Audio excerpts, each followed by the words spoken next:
Hello and welcome to part three of our Places of the Passion.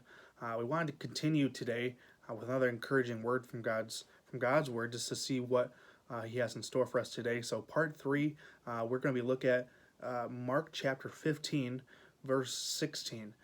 In the third place of the Passion that we're going to be searching through today is the Praetorium. Okay, the Praetorium was the governor's headquarters, and we see that after the trials and during the trials that Jesus went through, he was brought to the Praetorium. And we read here through the Gospels, and specifically here in Mark 15, Jesus' experience as he experiences the Praetorium. So I'm going to read Mark 15, verses 16 to 20. Mark 15:16 says this, "And the soldiers led him away inside the palace, that is the governor's headquarters, and they called together the whole battalion. And they clothed him in a purple cloak, and twisting them together a crown of thorns, they put it on him, and they began to salute him. 'Hail, King of the Jews!' And they were striking his head with a reed, and splitting it on him, and kneeling down in homage to him. And when they had mocked him, they stripped him of the purple cloak and put his own clothes on him, and they led him out to crucify him." We see here in this passage Jesus being led to the Praetorium with a whole battalion of soldiers, not even including the other Jewish leaders. And so we see here a whole battalion is 600 Roman soldiers.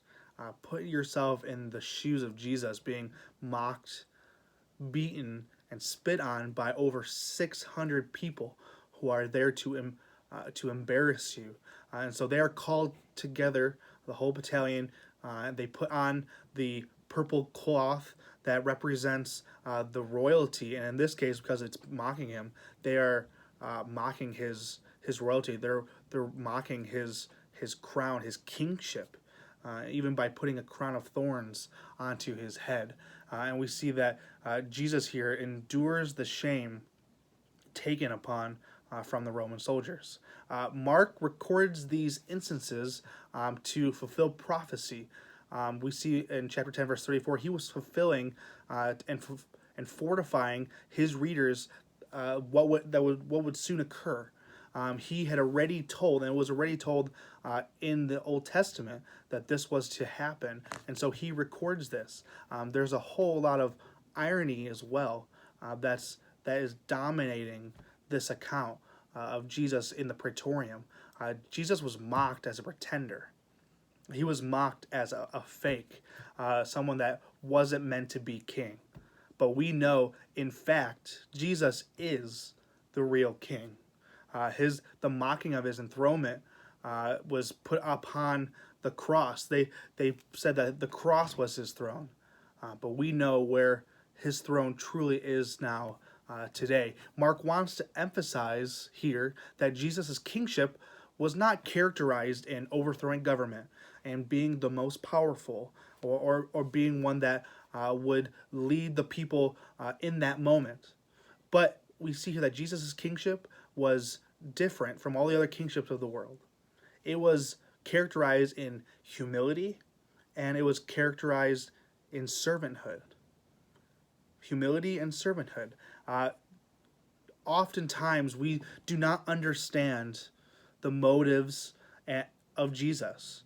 We don't understand, and they specifically did not understand why Jesus had come into this world. Do you understand the Jesus of the Bible that we read? Are you taking on his example and leading a life into humility and to servanthood? And as we are called into these times of isolation, we see the loneliness that Jesus had. As we start to feel glimpses of isolation and loneliness, just as Jesus has felt, are you reflecting and responding the way Jesus responded, in humility and servanthood? I think that is the greatest calling as a believer here today.